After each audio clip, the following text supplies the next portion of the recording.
If you've been in the financial space for any amount of time, then you know that one of the most important accounts that you can probably invest in is what's known as a health savings account or an HSA. And the reason being is because it offers some very nice tax benefits. It's a triple tax savings account. Now, recently, I learned about a bill that is going to be proposed next year in 2026, and it could really change the way that people that are either considering an HSA, maybe have an HSA, or near retirement will view the HSA. I think these changes are very important. So without further ado, let's get right into it so we can learn exactly what this bill is about and what it proposes. This is Inquisitive Finance, and I'm your host, Rafael Negron. Okay, so the HSA reform bill. So check this out. I've been on X now for maybe a couple of months, and luckily I stumbled upon this user called the Money Cruncher CPA. And among some other people that I follow, I like the content that they put out, and read this one right here. It says, breaking. New proposed law could completely change how HSAs work, and nobody is talking about this. Here's what you need to know. Now, if you actually want to see the link for yourself, you actually want to read the discourse for yourself, maybe not discourse, but the literature for yourself. There you go. I always thought it was funny in some movies when they say that word literature, but anyway, that's beside the point. Check this out right here, right? So this is on congress.gov. This is HR 6183 to amend the Internal Revenue Code of 1986 to reform certain rules related to health savings accounts. Okay, so it's all about the HSAs. Now you can go down here and you can see all the different tabs they have here. They have this text one. You can actually go and read the bill yourself, try to make sense of it.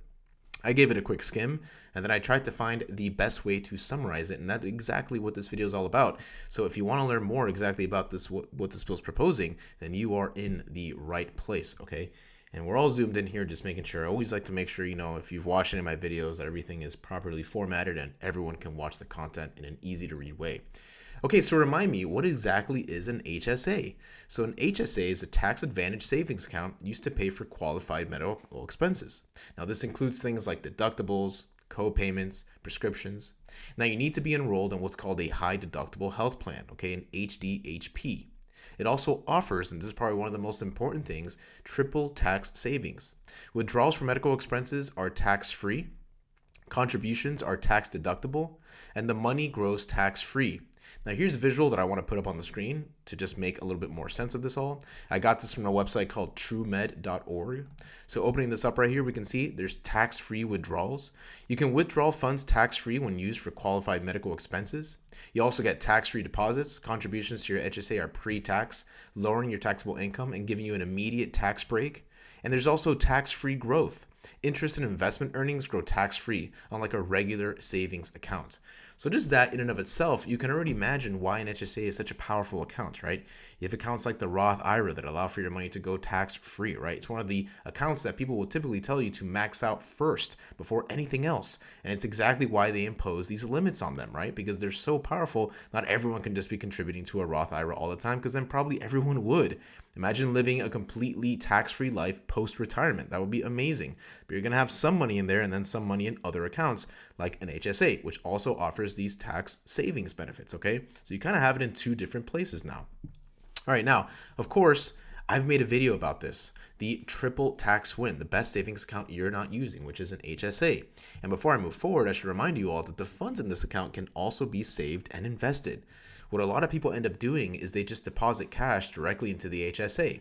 Now the limit for this year is $4,300. That limit's actually going to increase to $4,400 next year, so an extra $100, which is great if you're consistently maxing it out. But if you don't know that you can actually invest in things like ETFs and individual stocks, you might just leave it sitting there. And of course, if you're maxing it out every year, you might have some cash in retirement, but wouldn't it be better if you can actually make that money work for you? That's sort of the point of investing, right? You want to make that money work for you so that when you do retire, you have a nice little pile of cash that you can use for qualified medical expenses and even tax-free, penalty-free rather, that you can use for anything. But we're going to get into a little bit about what this bill proposes in a little bit, and you'll see exactly what all this means. Okay, so why does this matter now? Well, this bill is brand new and it's barely being talked about. Honestly, if I wasn't even subscribed to some of these people on X, I'm not sure I would know about it. If you currently have an HSA or you are planning to use it as a stealth retirement tool, these changes could significantly reduce the tax benefits you were counting on. Very important, okay? Okay, so what does this bill propose? This bill is trying to fix what lawmakers see as HSA loopholes. Now, I like this diagram here. Not a diagram, but an image. I got it from alternatetaxsolutions.com because it just shows this bill going up. It's going to be proposed, right? And we're exactly going to find out what that bill is today for HSA. So check this out. This is the first thing. The removal of the non-medical withdrawal exception at 65, okay? So currently at 65, you can withdraw HSA funds for any purpose, even non-medical, penalty-free. Non-medical withdrawals are taxable as ordinary income. Now here's from Google, a little blurb from Google. You face an HSA withdrawal penalty if you withdraw funds for a non-qualified expense before the age of 65. Now this penalty is 20% tax on the withdrawn amount plus regular income tax. After age 65, or if you become disabled, withdrawals are only subject to income tax but not the 20% penalty. Okay, so imagine that. You don't get penalized if you withdraw after 65, even if it's for a non-qualified medical expense. But check this out here. This bill would kill that perk. If it passes, using HSA money for anything non-medical, even at 70, 80, or 90 years old, brings back that penalty. This is huge for people who treat the HSA like a stealth IRA. An IRA meaning that you get penalty-free withdrawals after 59 and a half years old. So just imagine that, okay? Imagine you've had this HSA for many years. And imagine you're nearing retirement right now and you're so excited and you're thinking to yourself, hey, I'm relatively healthy. I've been saving all my medical expenses, the proofs of payments. I'm going to get reimbursed for all these different types of receipts, right? But now after 65, they're letting you know that, hey, we're actually going to remove the non-medical withdrawal exception, and we're going to actually penalize you if it's for a non-medical expense. Okay, so even if you just want to pull it out for something that's not related to a medical reason, now you will be penalized. So now you can see how this account is starting to become more of really just a medical expense account and not like this stealth retirement account. Okay, if we go back to what I was saying earlier, you can see exactly what this means right here. This bill is trying to fix what lawmakers see as HSA loopholes. And maybe a lot of us were using it as a loophole in this way because we just knew that, hey, after 65, if I don't have any medical expenses, I'll just pull out, penalty free. I'll still get taxed, but hey, it is what it is. It's not as bad as paying that 20% penalty. Okay. Check this next one out here. Income limits on deductible HSA contributions. Higher income individuals can be phased out or disallowed from deductible HSA contributions. So check this out. For different filing status, so married filing jointly, the income threshold is $300K. For head of household is $250K. For married filing separately, $150K. And for single/other, $200K.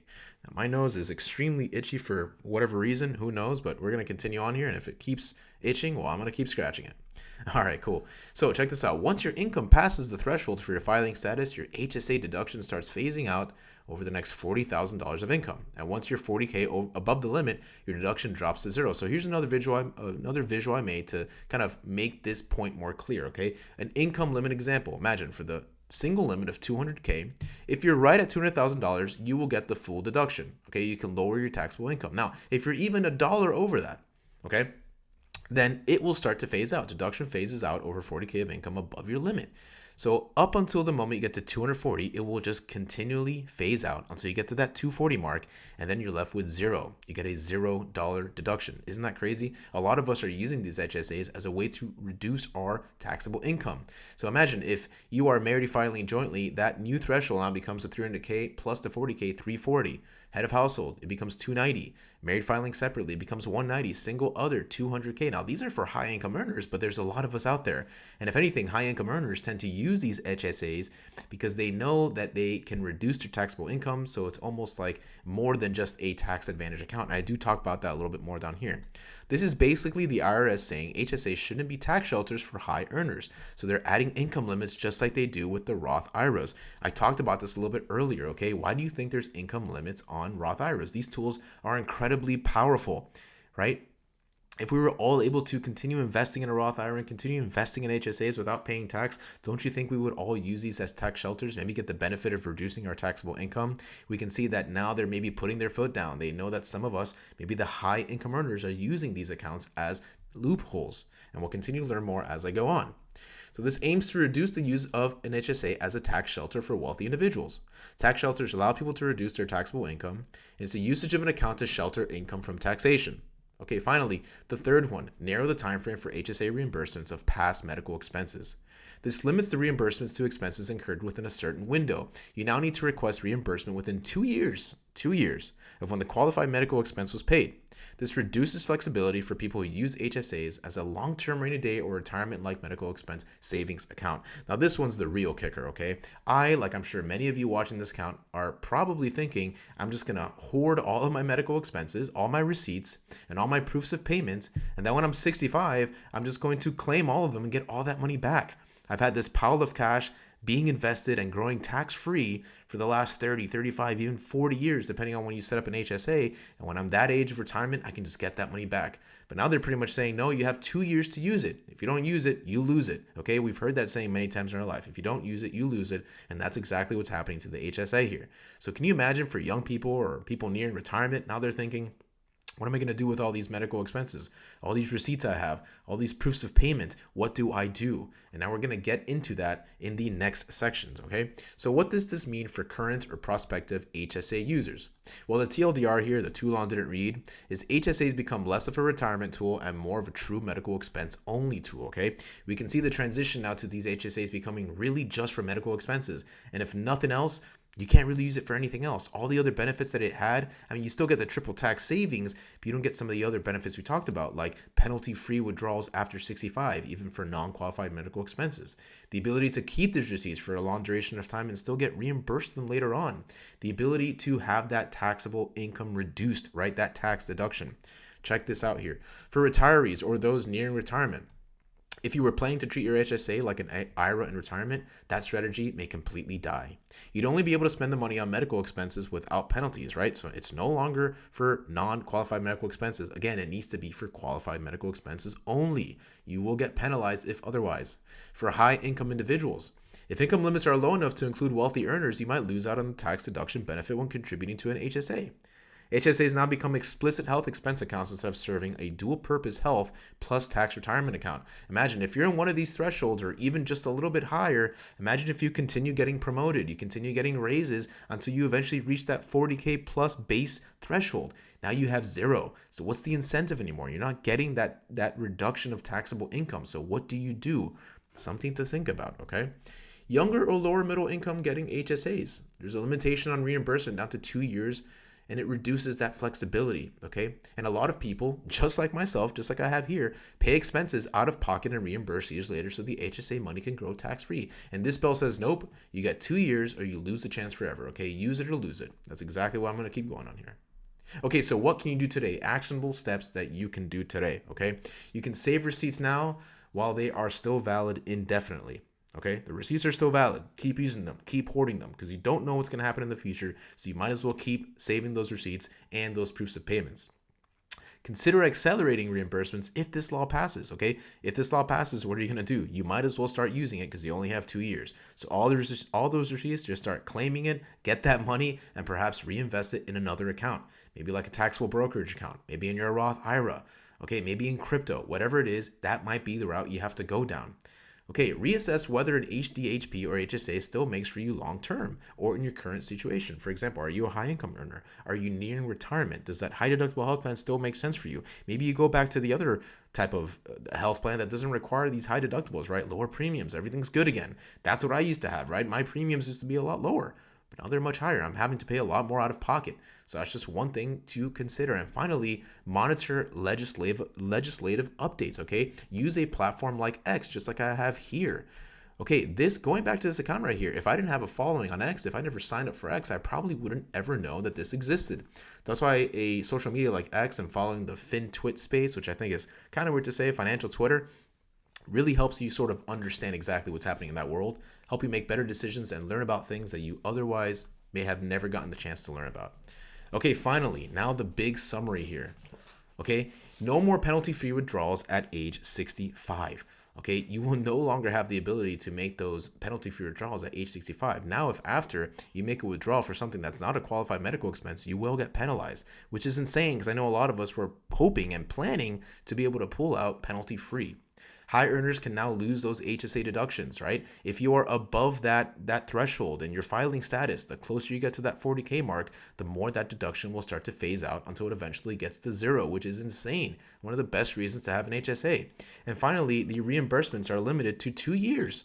So someone like me that's been hoarding these receipts only for a couple of years, imagine someone that's 65. Can you imagine someone that's 65 years old right now and they're like, man, I've been hoarding these receipts since 35, hoping that when I retire I can get all this money back, and now they're saying, no, you got to just use it in the next 2 years, which, hey, it's still money at the end of the day, but maybe you wanted to spread it out so you can get some of that income in 65, and then at 70 you can get a little more, at 75 you can get a little more, right? It's just an account you can continue to pull from tax-free. Now you're going to kind of lose that benefit, so it really changes the game for a lot of us. So anyway, this was a video all about HSAs and how HSAs may be changing in the coming year. It's kind of a very important bill to be passed, and the crazy thing is, like I said, not a lot of people are talking about it. If I didn't have access to X, if I didn't have a following on X, or if I was following anyone, I likely wouldn't have found out about this.